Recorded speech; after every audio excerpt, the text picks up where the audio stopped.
Iran Donald Trump को मारने की साजिश रच रहा है। इस बात का जिक्र ट्रंप ने सोशल मीडिया पर ईरान को धमकी देते हुए किया। लेकिन क्या ईरान सचमुच ट्रंप को निशाना बनाने की तैयारी कर रहा है, या इस पूरे मंजर के पीछे इजराइल के वजीर आजम बेंजामिन नेतन्याहू की कोई बड़ी सियासी और फौजी चाल छिपी है? इन तमाम बयानबाजी के बीच मिडिल ईस्ट एक बार फिर से बारूद के ढेर पर खड़ा दिखाई दे रहा है। लेकिन सवाल यह है कि हकीकत क्या है और नैरेटिव क्या बनाया जा रहा है। चलिए पूरे मामले को 3 अहम पॉइंट्स में समझते हैं। पहला पॉइंट, ट्रंप को मारने की साजिश या सिर्फ खुफिया इनपुट। सबसे पहले बात उस दावे की जिसने पूरी दुनिया का ध्यान अपनी तरफ खींच लिया। इजरायली खुफिया एजेंसियों की तरफ से ये दावा सामने आया है कि ईरान डोनाल्ड ट्रंप को निशाना बनाने की नई साजिश पर काम कर रहा है। इसके फौरन बाद ट्रंप ने अपने social media platform truth social पर बेहद सख्त लहजे में जवाब दिया। उन्होंने कहा, अगर ईरान मेरी जान लेने की कोशिश करता है तो अमेरिका ऐसा जवाब देगा कि ईरान को उसकी बहुत भारी कीमत चुकानी पड़ेगी। ट्रंप ने यहां तक दावा किया कि अमेरिका फौज को पूरी हिदायतें दी जा चुकी हैं। लेकिन दूसरी तरफ तेहरान ने इन तमाम इल्जामात को सिरे से खारिज कर दिया। ईरान का कहना है कि ट्रंप की हत्या की किसी भी साजिश से उसका कोई ताल्लुक नहीं है। यानी एक तरफ खुफिया इनपुट और सख्त बयानबाजी, दूसरी तरफ मुकम्मल इनकार।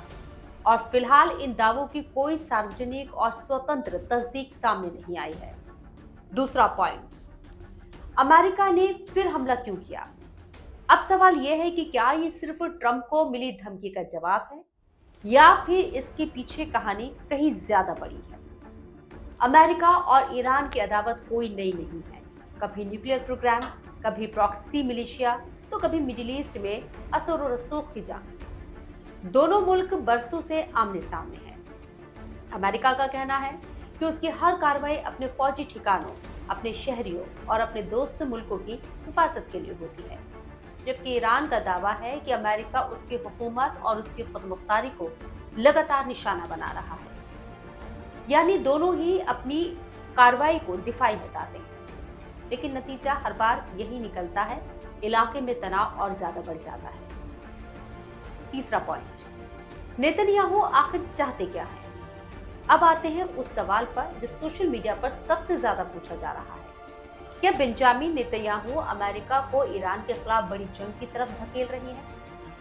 देखिए, नेतन्याहू बरसों से ईरान को इजराइल की सबसे बड़ी सिक्योरिटी चुनौती बताते रहे हैं। उनका कहना है कि ईरान का न्यूक्लियर प्रोग्राम और उसके प्रॉक्सी इजराइल के वजूद के लिए खतरा है। इसी वजह से इजराइल लगातार ईरान पर दबाव बनाने की कोशिश करता रहा है। तो दूसरी तरफ कुछ सियासी तज्जियाकार मानते हैं कि ईरान के खिलाफ सख्त रुख नेतन्याहू को घरेलू सियासत में भी फायदा पहुंचा सकता है। लेकिन इन सब के बीच अमेरिका ईरान के बीच लगातार तनाव बढ़ता जा रहा है। अब दुनिया की निगाहें इस बात पर है कि क्या ये जंग सिर्फ अल्फाज तक महदूद रहेगी, या फिर मिडिल ईस्ट एक बार फिर किसी बड़े फौजी टकराव की तरफ बढ़ेगा।